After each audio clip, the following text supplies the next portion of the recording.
Oh, hey there. I didn't see you coming. So, how did it go? Did you find it? Where are we? We're at home, silly. Where else would we be? Just Mommy, sister, you and me. Now tell me, how did it go? Did you find it? No? Pity. Maybe you're simply looking in the wrong places. Did you ever think of that? Oh well, who knows? Say, why don't you go inside and see if you can help Mommy with the cooking? The Creator was kind to us today and sent a big fat elk right in front of my bow. All right?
My, I totally forgot what a mess I left here. But I was right, wasn't I? A real gem we've got here.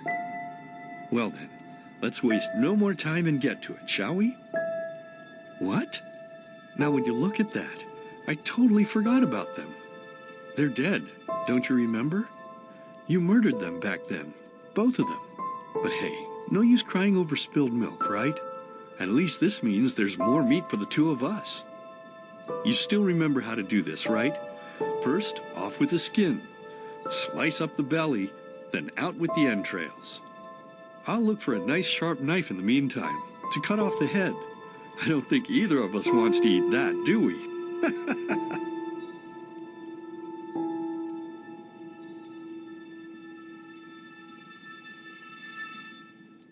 Oh, silly, what's this again? We both know that's a lie. You did it. I remember it all. First, you set this horrible fire to your sister's crib. She screamed and screamed, and Mommy heard it, but when she finally got there, nothing was left of her but burnt flesh. And, oh gosh, do we really need to go through this again? You know how sad it makes me when you do this. You killed them, period. No matter how often you tell me you didn't, it changes nothing. You hear me? Nothing. Now please, let's start cooking. I'm so bloody damn hungry.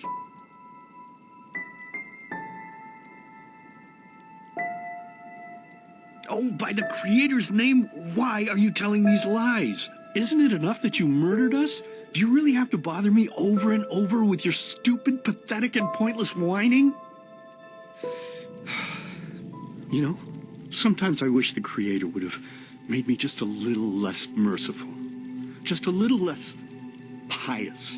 Because then I would have realized that you were tainted by sin long before any of this had ever happened. And instead of raising you, feeding you, and loving you like a father does, I would have put you in the horse trough right after you were born. Yes, I should have killed you. I should have just killed you. Just like you killed us. And now, you think you're safe because we're all under the earth, don't you? Well, listen up, my child. You are wrong. And do you know why? Because the dead don't forget. Do you hear me? The dead don't forget. Now enough of this useless chatter. I'm bloody starving. Bring me the meat, you spoiled brat. Bring it to me. Bring me a nice crisp piece of meat. Bring me a nice crisp piece of meat. Bring me a nice crisp piece of meat. Bring me a nice crisp piece of meat. Bring me a nice crisp piece of meat.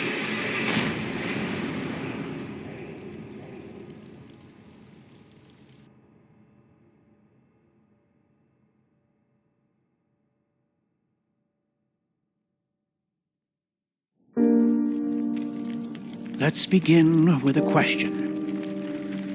It might sound simple to you at first, but I pray you to think about it. What distinguishes a free man from a slave? For now, however, let us start this story where another one ended 3 years ago, with the death of the Lightborn. For 4,000 years they had reigned over this world. 7 arcanists who, through their magic, had acquired eternal life.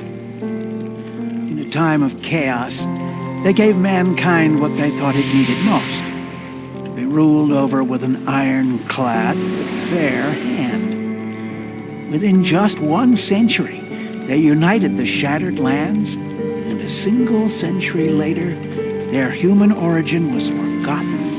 They became gods, or Lightborn, as they let themselves be worshipped as. Yet the longer they reigned, the louder the voices grew that accused them of tyranny, the loudest being that of Naranzul Aranthiel.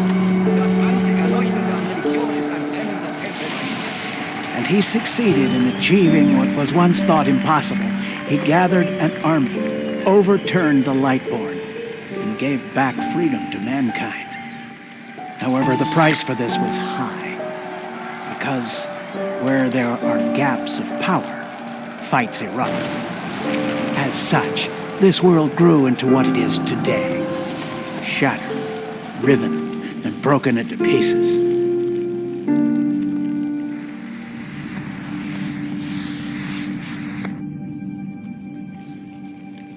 But all of this was merely a diversion, so that no one would notice something else. The death of the Lightborn had set something into motion, a clockwork, having long stood still. Its gears now once again slowly began to turn. This is the story of someone who wanted to be free.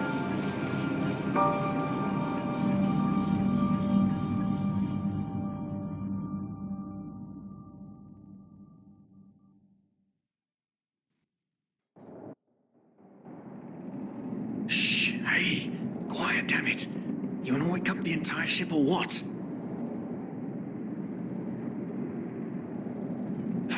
Well, sorry.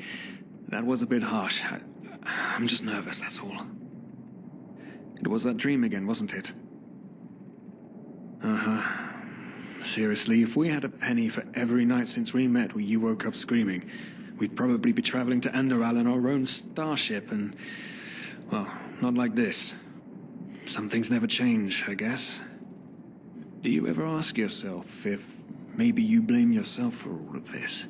For what happened to your family, I mean?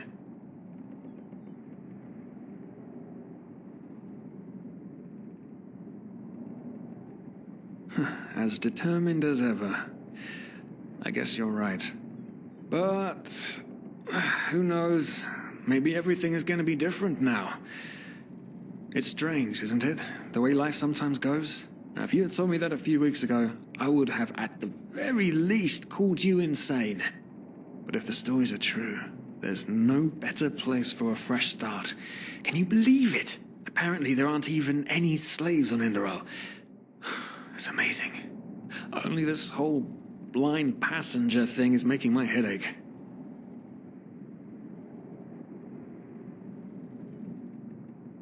Not our fault. Damn it, we're thieves. Frauds. And unlike you, I actually have a problem with that. But anyway, what's done is done. I just hope the Enderalians are easier on Outlanders than the Neremes are. Your mother was a fugitive as well, wasn't she? Where exactly did she come from? You've told me 100 times, but I just keep on forgetting it.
Ah, Kilay. She fled from that civil war the Black Crescent caused, didn't she? Ironic, isn't it? Seems some parents pass on their fates to their children. Anyway. Whew, I'm gonna hit the hay for an hour or so. It's your turn to stand... Wait. You hear that? Shit. Someone's...